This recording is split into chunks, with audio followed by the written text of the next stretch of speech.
Hello everybody, Mrs. Kit back again from Syracuse Academy of Science and Citizenship in Syracuse. I'm back with lesson 2 in our new domain, A New Nation, American Independence. Last time we learned about the New World, and today we're going to learn about the Boston Tea Party. So, let's get a little background first, and then we'll get into it. Most of the people who lived in the 13 colonies originally came from Great Britain. There were 13 separate colonies or places along the coast of North America where the British settled. The people governing and controlling the colonies, however, still lived in Great Britain. So, our objectives for today are to describe how the 13 colonies in America evolved from dependence on Great Britain to independence as a nation, and to describe the Boston Tea Party. Let's go. All right.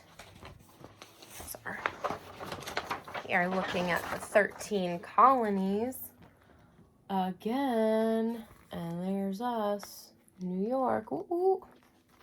All right.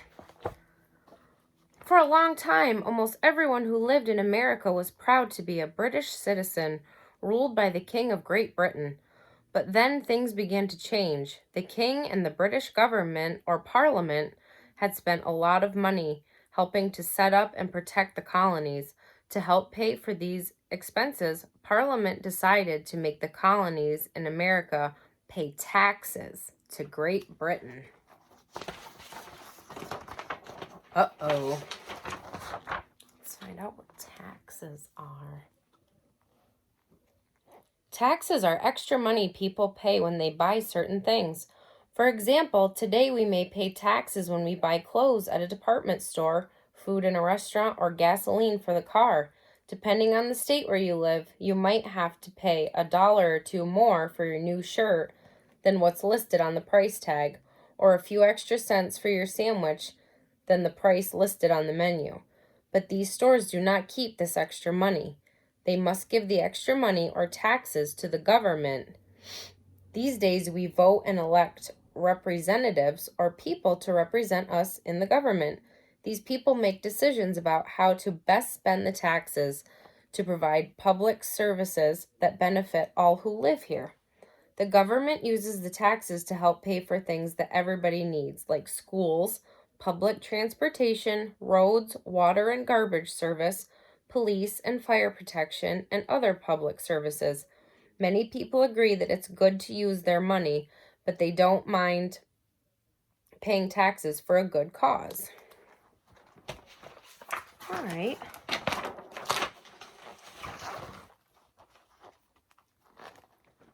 Got that. But back in the time when the colonies were first established, the people who lived in the colonies were not permitted to vote and elect representatives or people to represent them in the British Parliament on the other side of the ocean. So, many people who lived in the American colonies in the 1700s felt that it was unfair for the British king to ask them to pay taxes. The colonists were asked to pay extra for stamps, sugar, and other things. Because the colonists could not vote or voice their opinions to the British government through representatives, why, they wondered, should they have to pay taxes? It just didn't seem fair to them. So when there's a king that's the ruler, you don't vote for him. You just get him. Like where in the United States, we have a president that we vote for and elect. We get to choose who we want to make these decisions for us. All over the colonies, people grew more and more angry, but it was in the colony of Massachusetts that tempers flared the most. King George of Great Britain sent troops to try to keep the peace in Boston, but it did not help very much. Then, in 1773, the British Parliament did something that the colonists could not stand. They passed a law called the Tea Act and tried to force the colonists to buy tea from one British company only, charging a large tax for the tea. The colonists did not think it was fair to force them to pay more for tea. and they refused to pay taxes on tea, one of their favorite drinks. They began sending shiploads of tea back to Britain and ordering tea from Holland instead. This made the king even angrier. He told them that they could not send any more tea back to Great Britain without paying the tax.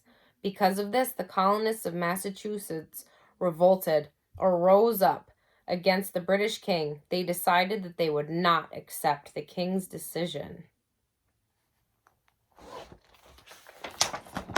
Uh-oh. Sounds like trouble. Shiploads of British tea continued to enter the port of Boston, Massachusetts. On a December night in 1773, a group of men known as the Sons of Liberty planned a most unusual tea party.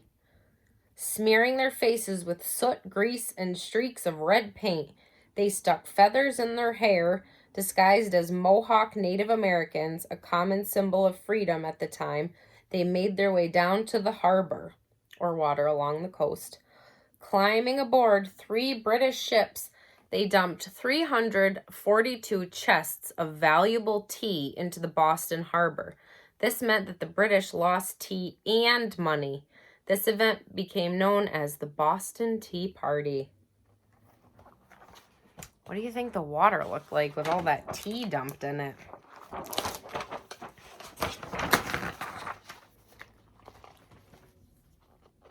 Furious, King George of Great Britain closed the port to Boston, one of the American colonies' most important ports. He told them that they would not receive any more goods from Britain until they paid for the tea they had destroyed. With no supplies coming from Great Britain, there was nothing for the colonists to sell in their shops, so people had to close their shops. Many people lost their jobs. Food was scarce. Colonists from up and down the East Coast helped out, sending money and supplies to Massachusetts. What were the colonists to do? What should they say to the British king? The people of Boston began to talk of war against Great Britain and its king, but other colonists warned them not to act so quickly. Wait a bit, they suggested. It's never a good idea to fight back without cooling off a bit first. That might be good advice. Take a breather before you do something too extreme, right? All 13 colonies decided to come up with a plan together. They held a big meeting in Philadelphia, Pennsylvania, about midway between the farthest New England colonies and the farthest southern colonies. Each colony elected representatives to attend the meeting.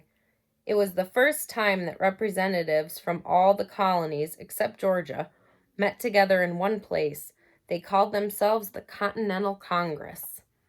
Leaders in the colonies were divided. Some remained loyal or faithful to Great Britain and the king. They were called Loyalists. After all, they said, we're British too. Others were beginning to think of themselves not as British citizens, but as Americans. They wanted to rule themselves instead of being ruled by a faraway king. These people were called patriots. What do you think? Would you have wanted to stay loyal to the king or go against him? Members of the Continental Congress include George Washington, right here, we recognize him, from Virginia, a young army commander who had helped protect the colonies. Benjamin Franklin was there too, a Philadelphian known for his ability to get people to work together. Though unable to attend, Thomas Jefferson, known as the excellent writer, was elected as a representative from Virginia. So, George Washington, Benjamin Franklin, and Thomas Jefferson. At the first Continental Congress, the representatives decided to approach the king in a friendly way. They sent him a letter telling him that they wanted to work things out peacefully. They asked the British Parliament to stop making laws or rules for them. We feel that we should create our own laws since we are not able to vote for laws in Parliament, they said. In the meantime, while they waited for an answer from the king, the colonists decided to stop selling goods to Great Britain and to stop buying goods from Great Britain. think that's going to make the king a little salty. I don't know. This is called Carpenters Hall, the location of the first Continental Congress. At the end of the meeting, the colonists were still split in their opinions about what to do. The Loyalists hoped that the king would grant their requests, letting them make their own laws while still remaining British. The Patriots kept things stirred up, talking of going to war and breaking away from Britain altogether. It certainly was not a calm time. And that's it for today. I'm excited to hear what's going to happen. All right, let's go over some comprehension questions, and then we'll call it a day. All right, number 1, what are taxes and what are they used for?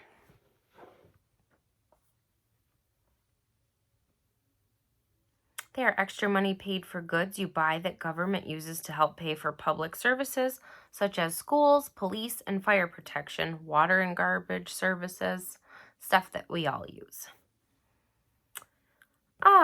Why did the king and the British Parliament decide to tax the British colonies in America?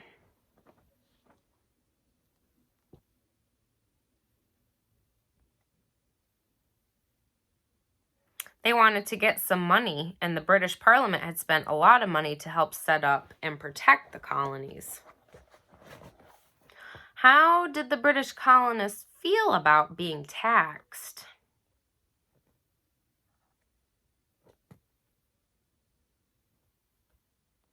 They disagreed with it, and they were angry. So what was the Boston Tea Party? Remember, it wasn't really a tea party. But it's called the Boston Tea Party, when the colonists dumped tea into the Boston Harbor, into the water. And made a giant cup of tea. Not a cup, but they turned the ocean into what looked like tea. What was the colonists' next plan for solving the problem with the British king?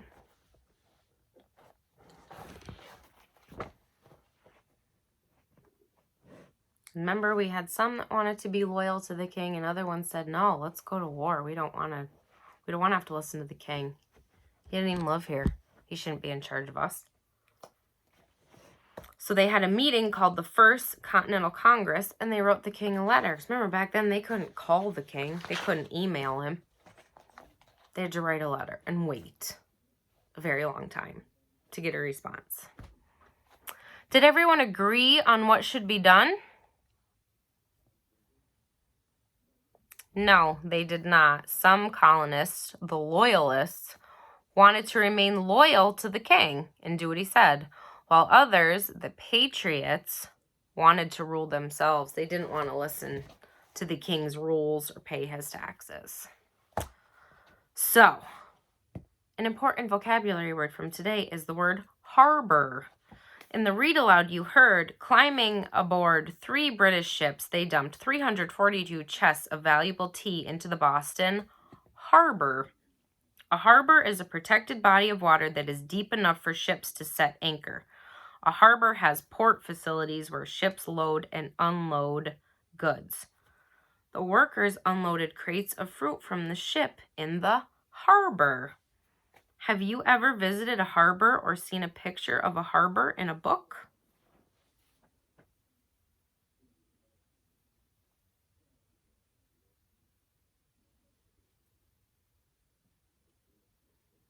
I have actually been to Boston Harbor before, so I have seen that. Maybe you've been to a harbor as well. I would love to hear about it if you have. All right, I miss you guys. Have a great night, and I will see you next time when we hear about the shot heard around the world. Ooh, I'm getting excited for that. See you guys next time. Have a good night. Bye.